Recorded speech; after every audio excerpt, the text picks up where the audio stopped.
taught through two different lenses. One can be an anti-oppressive lens and one can be an oppressive lens. And people automatically assume that if they're learning about inclusion, they just presume it is going to be helpful, good, positive, all of those things. And maybe participants don't presume that, but a lot of teachers, lecturers, facilitators, practitioners in the space of inclusion inherently believe that inclusion is good for people, okay? But what isn't always addressed or reviewed is whether it is an anti-oppressive lens on inclusion or an oppressive lens. Now, an oppressive lens would be the most inherent lens simply because we live in systems where colonialization, oppression, marginalization are normal parts of how we move through the world. Not that they're inherent, we've created them, but they are normal parts of how we move through the world. They do exist.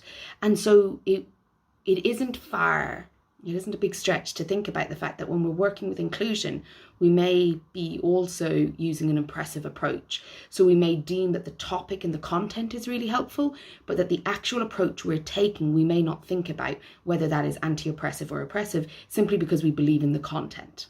Okay, so that's the first thing that we have to think about when we think about inclusion. Is it oppressive or anti-oppressive? So I have a little list here of the differences, and I will share them in the description, but I want to go through them so that you have a sense of how it would feel different, and what looks different between oppressive inclusion and anti-oppressive inclusion.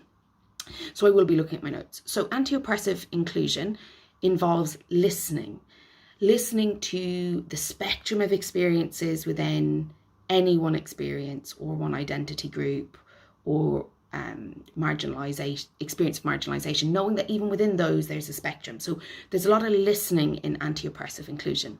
In oppressive approaches, there's more of a cancel culture and a dictatorship. So an approach that this is okay and that's not okay, telling people rather than listening and working with people. In an anti-oppressive inclusion lens, there's also multiple truths. So we appreciate that while something may be very true for us, it may be very different for other people based on multiple different things: identity, culture, experiences, values, beliefs, loads of things. Whereas in oppressive approaches, inclusion is centered as one truth, and that challenging that one truth means that you're somehow siding with exclusive or exclusion practices or marginalization rather than making room for multiple truths and understandings. In anti-oppressive inclusion, we do a lot of power with. We think together, we express together, we challenge together. You're really focused on how we share power and how we use power, because that's at the center of oppression, is how power is used. But often in oppressive approaches to inclusion, there's a lot of telling people how things are, telling people how to speak or not to speak, or if that's kind of an overpower approach. But if we don't do that, the other is the underpower approach, which is much more about creating guilt and shame in people. Now that is different to guilt and shame being produced when you work with people and realize that you've been harming them. That's perfectly okay. But in an oppressive approach to inclusion, you actually go out of your way to seek guilt and shame because it disempowers the person you're working with. So there's a difference between it emerging as part of the work and seeking it in order to have power over others. An anti-oppressive practice to inclusion is an ongoing practice. It's constantly growing and learning and emerging, and new data and information is constantly arising.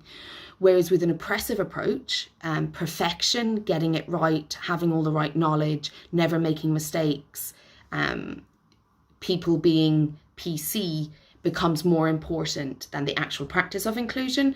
The focus ends up on being seen to say and do the right things, even if there isn't an ongoing practice or reflection or insight into self. It's just more about getting it right. That's quite an oppressive approach.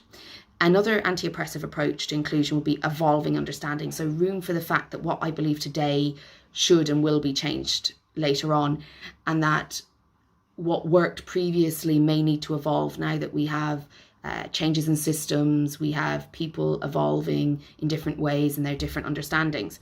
Whereas oppressive approaches to inclusion have sanctioned rules. You can and can't do this. This is bad. And a prime example would be an ignoring of cultural differences across geographical areas, and rules of what is inclusive, or the language that can be used in one continent or geographical location, having completely different meaning to another, but yet the dominant geographical location ends up kind of sanctioning what's right and wrong, rather than it being an evolving practice with people where we consider what's right and wrong for us, and intention, impact, history. So that evolving understanding has to always be live in an anti-oppressive inclusion model, whereas in an oppressive model, it's much more about technical solutions, getting it right, writing it down, having it solid, and then applying it to everything, even if it's not accurate or helpful. Another anti-oppressive model to inclusion is understanding that there are spectrums of experiences even within marginalisation.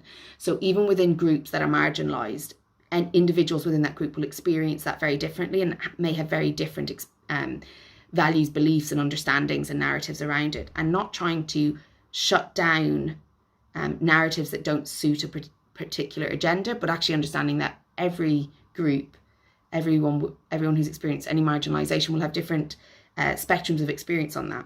Whereas in an oppressive approach, it tries to use homogenous ideas of marginalisation. So it tries to suggest that people with this marginalised experience will only have this, will only like this language, or will only like this experience, or only believe that. And it's quite reductionist. It looks at people and kind of uses stereotypes, but trying to do a positive stereotype, but it doesn't necessarily look at the spectrum of marginalised experiences, and how one woman could feel that she's really discriminated against as a woman, whereas another woman might feel that gender isn't at all relevant in any experiences that she's having. So understanding that both can be true. This is the multiple truths piece. An anti-oppressive lens, and this is my final point, is all about needing to develop inclusion, that nobody is free of that none of us are as inclusive as we'd like to think we are, even if we belong to marginalised groups, that we inherently replicate oppressive systemic hierarchies and norms in the very groups we're part of, and that it isn't naturally there. We're doing that. We're co-creating this, even in marginalised groups. So one of the things that I come across in my work is this notion that those with marginalised identities are more inclusive than those without. I haven't seen any evidence of that. What I have seen is that all of us generally are more inclusive of people and identities that are closer to our own. And so I might look more inclusive because of my marginalised identity, but I might actually be excluding a whole other group because they don't feel close to my identity. So we're still doing the same thing. We just may be more inclusive of marginalisation that feels closer to us in some way, versus an oppressive approach, which is that only others need to develop. So this notion that only others need to develop, this idea that we should be a certain way, and that's how it should be, and everyone should be that way, and that others need to develop rather than I, even as the trainer, the facilitator, the practitioner, I also have an ongoing relationship with being inclusive and having to practice that. Even if I have more knowledge than the people I'm supporting, I am not more inclusive necessarily. And the research doesn't point to that either. The research around inclusion is quite interesting. We can often think we're more inclusive than we are until we look at it, and then we can start to realise that we're less inclusive than we thought. And that's also true from anecdotal evidence that I have from working with inclusive leaders, that often they go in thinking they're more inclusive than they are. They find that they're not. They have feelings around that, and then we have to move towards being aware of inclusion actually will increase your awareness of when you're not inclusive. And because we're in a society and we're in systems that aren't naturally inclusive, they haven't been designed that way, then we're also not going to be inherently inclusive. It's an ongoing practice. Also, the fact that inclusion is actually an ongoing practice because psychologically, as a defense mechanism to threat, we like to look for similarities and reject differences, because the fear is that differences will somehow put us in danger. Even when they don't, it's like that instinctive stuff. So even if we weren't in oppressive systems and working within them, we would also find that individually othering is quite normal, bias is quite normal, it's a human trait, it's a human experience. But what we want to do is, just like mastering other human experiences, like using the toilet isn't a natural thing that we do, but we've made it part of how we socialize and how we engage with each other. We like people using the bathroom or using aids rather than just going exactly where they are as they are with no aids. So it's really important to think about the fact that inclusion, while it may not be natural, it's very much a skill we can and have been developing over the centuries in different ways. And there are different things that help inclusion. There are actually practices, there's psychology around it. But if we do not know the difference between an anti-oppressive lens on inclusion and an oppressive lens, we can ignore the fact that the way we're teaching or facilitating inclusion may actually be exclusive, because it may be automatically rejecting any ideas or beliefs that conflict with the political values of inclusion, and not the psychological values, but the political values. So inclusion tends to fall on a liberal side of the spectrum.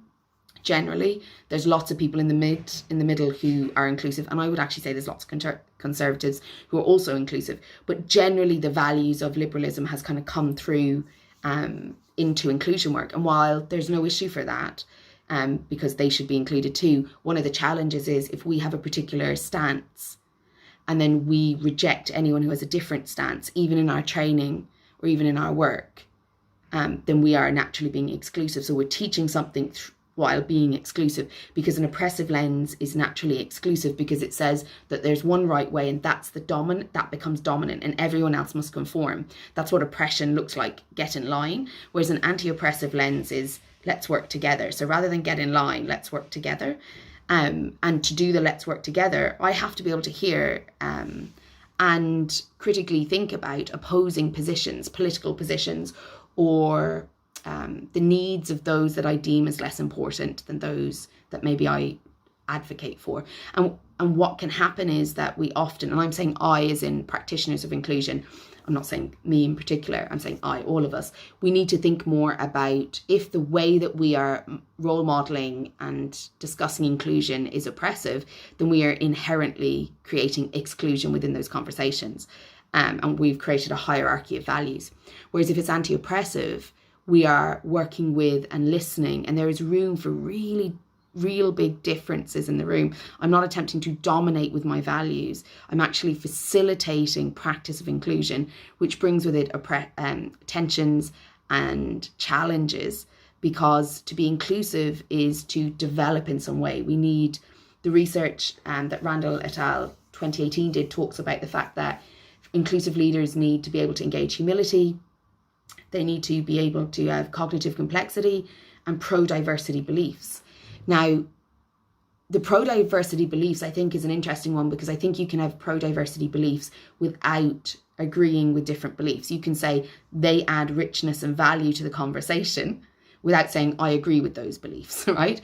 And I think that's the difference between a political position, which is only these beliefs are valuable, only these beliefs are valid, and an anti-oppressive lens, which is actually, even when people disagree with me, it creates a more robust conversation. And that's how I see the pro-diversity beliefs. It's not that I agree with all beliefs, it's that I see that it brings a valid robustness to the work that we're doing.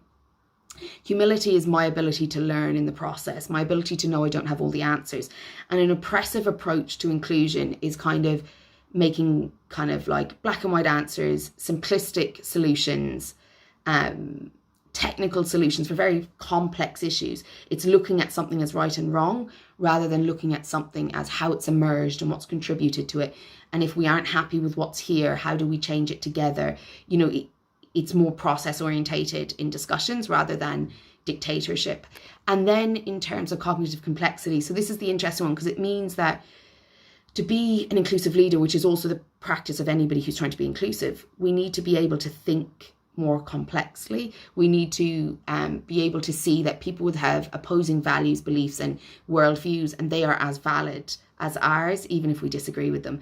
And that can be really challenging for people. And that can take a lot of work in listening to really understand. And so for me, if inclusion is being taught or practiced with any type of oppressive norms in it, which is the natural way to do it because we've been brought up in oppressive norms. So this isn't about shame, it's just about acknowledging if it's being taught in that way, we are going to recreate the power struggles that we're trying to undo with proper inclusion work. And an anti-oppressive lens to inclusion allows us to understand how even we are using power within that work and how that is impacting the outcome, how that is othering people who have different worldviews and experiences to us, how the oppressive approach to inclusion will naturally just other. It will place some people as less valid than other people. So the lights just come on. I've been speaking for long enough. If you have any questions about it, email me at sheila@sheilawalsh.com. The notes will be in the description. And just to keep it broad, I also have developed the Anti-Oppressive Inclusion Spiral, which is the practice of anti-oppressive inclusion and how it works and how it just continues thinking and working and reflecting and aligning intention and impact as you go forward, and knowing that there will always be a distance between those two until you're working them as a practice. So if you have any questions, get in contact, and don't forget to subscribe to my leadership letters where I talk about all this stuff. The links will be below, and I hope to hear from you soon.